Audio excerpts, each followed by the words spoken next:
Hello children, how are you today? Now let's start today's new lesson, people and the places. Open your book on pages 24-25. Қайырлы күн балалар. Бүгінгі тақырыбымыз адамдар және орындар деп аталады. Кітабымыздың 24-25 бетін ашамыз. Сол беттегі барлық жаттығуларды нақты түсінгіңіз келсе, видеоны соңына дейін қараңыздар. Менімен бірге болсаңыздар, мен сіздерге күштілеп тұрып түсіндіріп беретін боламын. Exercise 17. Listen, point and repeat, then match. Балалар, бүгінгі сабағымыздың жаңа сөздері болар. Бұларды біз жаттап алуымыз керек. Суреттер берілген, и жанында сөздер берілген. Сөздерді аударамыз. Library, кітапхана.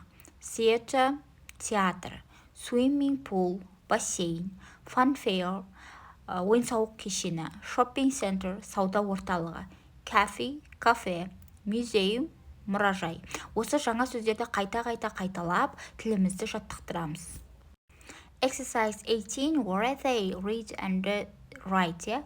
Олар қайда дейді. Біз табуымыз керек балалар. For example, let's buy this t-shirt for your dad's birthday. Мына футболканы әкеңнің туған күні үшін сатып ал дейді. Оны қайдан аламыз біз? Әрине сауда орталығынан аламыз. At the shopping center. Осылай табуымыз керек екен балалар. Мен сіздерге дұрыс нұсқасын қалдырдым. Осыған қарап өздеріңіз жазып алсаңыздар болады.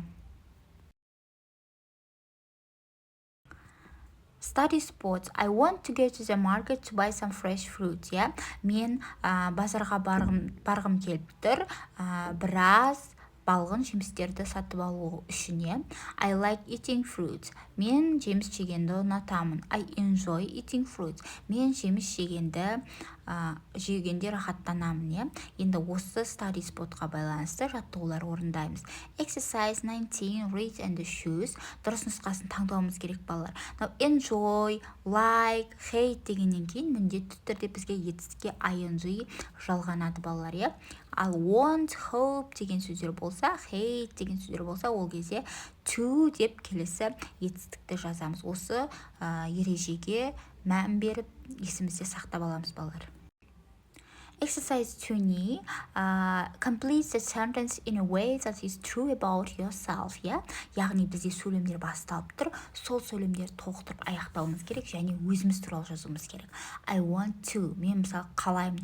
I want to play video games деген секілді. I'm starting to learn how to play rugby. I hope to go to the fun fair on Sunday деген секілді өзімізге қатысты сөйлемдерді аяқтап шығамыз балалар. Next, exercise 21. Match to make grand math question дейді.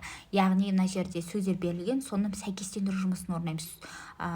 Суреттермен, және де сұрақтарды осы сөздерді пайдалана отырып, сөз тіркестерін пайдалана отырып, сұрақ құрастыруымыз керек.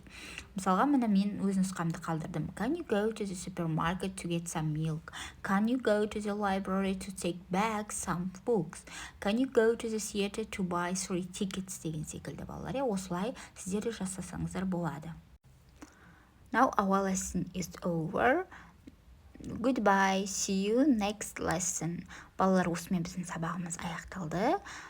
Менімен бірге болғандарыңыз үшін рахмет. Егер сіздерге сабақ ұнаса, лайк басуды, коммент қалдыруды ұмытпаймыз. Сау болыңдар балалар. Келесі сабақта кездескенше.